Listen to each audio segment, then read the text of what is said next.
मोनफ्रोम न'खरनि सोमोन्दै बुंनायनि सिगां आं दिनैनि बे गोथार साननि सोमोन्दै बुंदों। दिनै बड'फा उपेन्द्रनाथ ब्रह्मनि जोनोम सान। बे जोनोम सानखौ दुलाराय आसाम नाङै फरायसा सान हिसाबै मानिनाय जाबाय आरो बे सानखौ फालिजेननायाव जाय बिथांमोना दिनै जारिमिनारि भाबै बाहागो लानो हाबाय, जों साफ्रोमबो खाफाल गोनां, आंबो सासे खाफाल गोनां होनना सानना लादों। मानोना जुग जुग जोङो मोनसे समाव रायखांजागोन बड'फा उपेन्द्रनाथ ब्रह्मनि जोनोम सानखौ फरायसा सान हिसाबै फालिजेननायाव आंबो दङमोन होननानै गावखौ सिनायथि लानो हादों।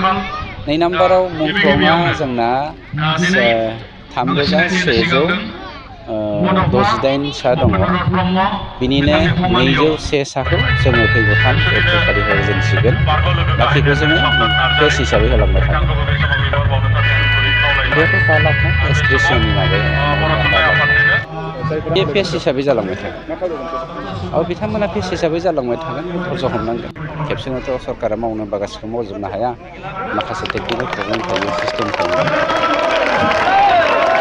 मिडियायावनो मोनसे समाव जंगल राज जानानै दङमोन, बेखौ जोङो 100% हायाखै, 80% जों हाबाय। अब्लाबो उल्थाफानि आरो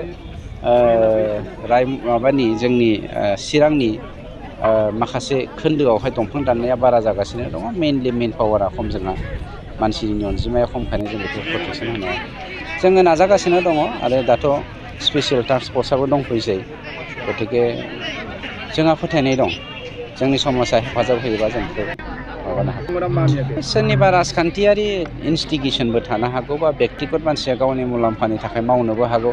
जायफ्रा मावदों बिसोरथ' इयुनखौ बुजियाखै, धंसकारि होननानै जोङो सानना लागोन। खिन्थु सानसे गाबनांगोन बिसोरबो, आं मा मावफ्रांखो होननानै।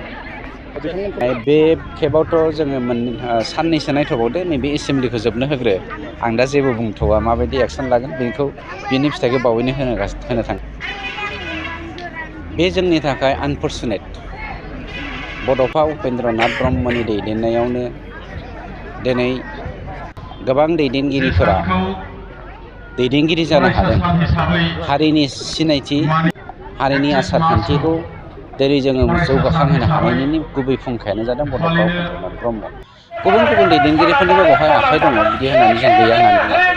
खिन्थु गेदेमाफोरखौ मान होनो रोङैया, गेदेमाफोरखौ गिबि सारियाव जोङो फज'नो रोङैया जोंनि हारिनि थाखाय आनफर्चुनेट।